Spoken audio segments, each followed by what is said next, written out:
अभी कुछ दिनों पहले मैं क्लास के अंदर काइनेमेटिक्स 1D पढ़ा रहा था, तो उस दौरान हम डिस्कस कर रहे थे मोशन अंडर ग्रेविटी।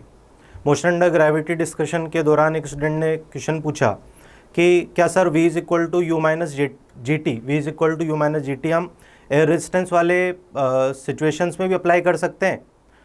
तो मेरा उस आंसर सुन के उस बच्चे को बहुत ज़्यादा शौक लगा, क्योंकि मेरा आंसर था यस, जी हाँ, v बराबर यू माइनस जी टी जो इक्वेशन है वो एयर रेजिस्टेंस वाले केस में भी अप्लाई की जा सकती है। तो इसी के ऊपर मैं आज जो अपनी एडवांस वाली सीरीज़ चल रही है, तो एडवांस वाली सीरीज़ के अंदर जे एडवांस अनलॉक्ड सीरीज़ के अंदर मैं इसी पॉइंट को प्रूव करूंगा कि how v is equal to you minus ji t can be applied to a situation in which air resistance is also given. तो चलिए शुरू करते हैं। तो आज का हमारा डिस्कशन होगा इसी चीज़ पर कि as v is equal to you minus ji t valid in air resistance. देखिए, सबसे पहली बात तो मान लेते हैं ग्राउंड से हमने एक बॉल को u वेलोसिटी से ऊपर फेंक दिया, t इज इक्वल टू 0 पर कितनी वेलोसिटी रखी हमने u, और जैसे जैसे ऊपर चल रही है तो इसकी वेलोसिटी क्या होती जा रही है, कम। इस टाइम पे मान लेते हैं कितनी हो गई है v वेलोसिटी, कुछ टाइम के बाद में इसकी वेलोसिटी भी हो गई। नीचे की तरफ हम जानते हैं इस पे कौन सा फोर्स लगता है, mg, ठीक है। इसके अलावा हमें अभी क्या लेना है, एयर रेजिस्टेंस लेना है। तो एयर रेजिस्टेंस को मैं लिख देता हूँ ड्रैग फोर्स। तो बॉल के ऊपर अपवर्ड जर्नी के दौरान दो फोर्स लग रहे हैं, mg और ड्रैग। ड्रैग फोर्स के लिए जो इक्वेशन अभी हम काम में ले रहे हैं वो है F is equal to minus m alpha v, minus m alpha v. Drag force is equal to minus m alpha v. Force is directly proportional to velocity. ऐसा हम आगे पढ़ते भी है फ्लूइड मैकेनिक्स के अंदर, हम इसी चीज़ को काम में लेते हैं कि जो फोर्स होता है रेजिस्टेंस वाला वो वेलोसिटी के डायरेक्टली प्रोपोर्शनल रहा करता है। तो इसी ड्रैग फोर्स को हम यहाँ इस्तेमाल कर लें अगर, तो टोटल फोर्स लिखते हैं एफ नेट। टोटल फोर्स जो बॉल पर लगेगा वो कितना होगा, mg plus M alpha v, mg plus M alpha v. ये टोटल फोर्स लग रहा है बॉल के ऊपर। अभी F इज इक्वल टू क्या होता है, ma होता है, F is equal to ma होता है, और a क्या होता है, a होता है dv अपॉन dt, a होता है dv अपॉन dt। तो net force is mg plus M alpha v, net force is mg plus M alpha v. अब हम ये बात जानते हैं कि जब ऑब्जेक्ट ऊपर जाता है इसकी वेलोसिटी टाइम के साथ डिक्रीज कर रही होती है, तो dv अपॉन dt क्या है, माइनस में, dv अपॉन dt माइनस में। तो यहाँ अब हम एक्स्ट्रा एक माइनस पुट कर लेते हैं क्योंकि dv by dt is negative. तो minus mg plus M alpha V is equal to M D V upon D T. यहाँ तक पहुँच गए, m सभी क्या हो गए, कैंसिल हो गए। अब हमें मिलेगा dv, ठीक है। अब हमें मिलेगा dv, sorry,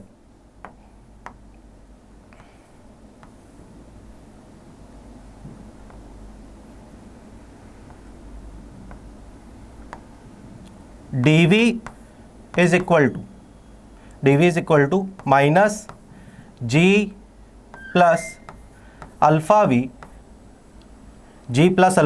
into d t. ये हमें dv की वैल्यू मिल गई। m कैंसिल हो गए हैं, dt को इस तरफ लेके आ गए हैं, तो g plus alpha v into d t. Next, क्योंकि हमें dv मिला है minus g plus alpha v into d t. अब हम इसको इंटीग्रेट करेंगे, तो इंटीग्रेशन dv और इंटीग्रेशन ये,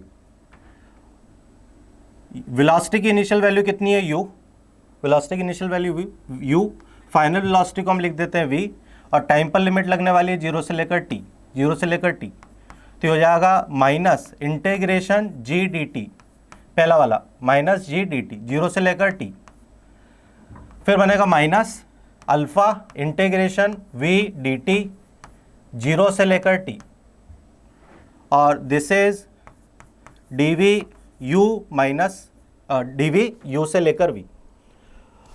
अब अगर हम क्या करें कि पूरा टाइम कंसिडर कर लें, ऊपर जाके नीचे आने का पूरा टाइम कंसिडर कर लें, तो आप ध्यान से देखिए कि v dt क्या है, v dt है डिस्प्लेसमेंट की वैल्यू, इंटीग्रेशन v dt है डिस्प्लेसमेंट की वैल्यू।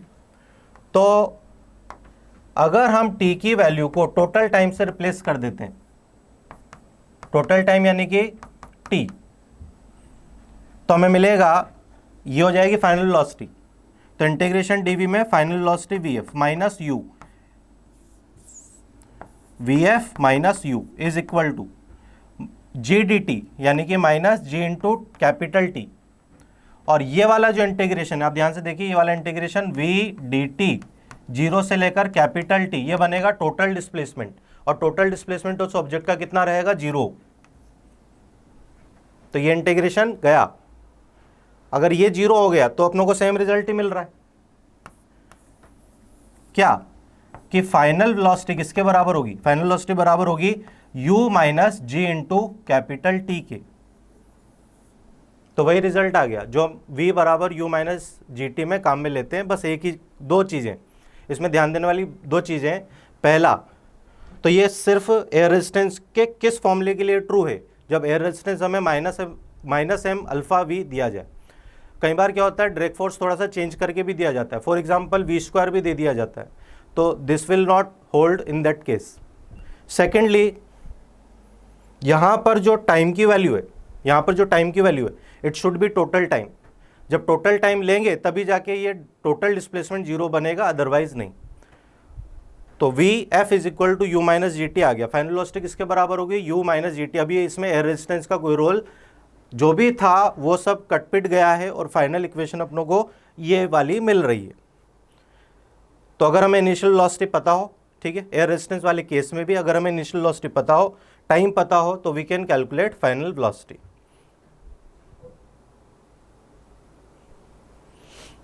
देखिए जैसे इस पे क्वेश्चन अगर हम करें भी, throwing a ball in air, okay, ये हम डिस्कस कर रहे हैं।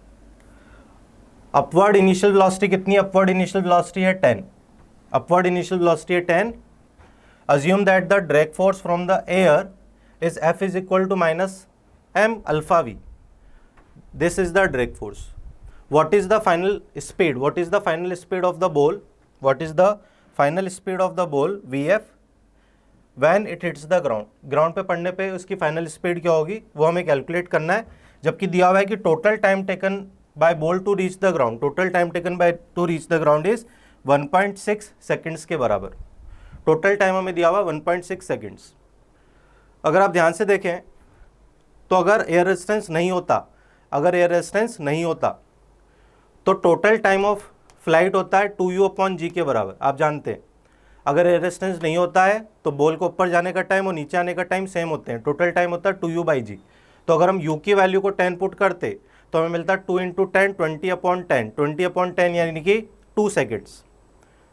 तो in absence of air resistance time of flight was 2 seconds, but since air resistance is considered तो जो टोटल टाइम ऑफ फ्लाइट की वैल्यू होगी वो कम होगी।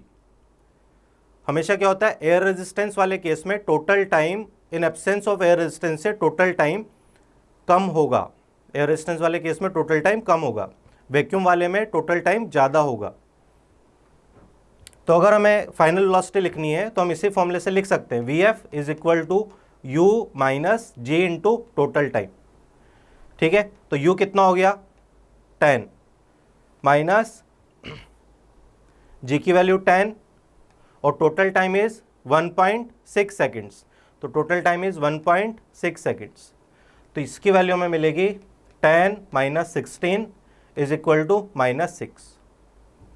फाइनल वेलोसिटी ग्राउंड पे कितनी होगी -6, मतलब हमें दिया हुआ है कि अगर हमने बॉल को 10 से उछाला है और उस पर एयर रेजिस्टेंस लग रहा है, उसके एनर्जी का लॉस होता जाएगा लगातार, लॉस के कारण उसकी जो ग्राउंड पे टकराने के टाइम वेलोसिटी कैलकुलेट होकर आ रही है वो आ रही है -6 के बराबर,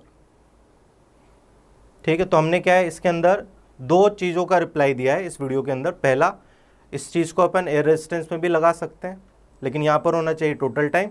और दूसरा इंपॉर्टेंट, देखिए आप पढ़िए, does the ball spend more time, does ball spend more time और less time in air than it would travel in vacuum, than vacuum, यानी कि वैक्यूम में टाइम ज़्यादा लगेगा, एयर रेजिस्टेंस में टाइम कम लगेगा।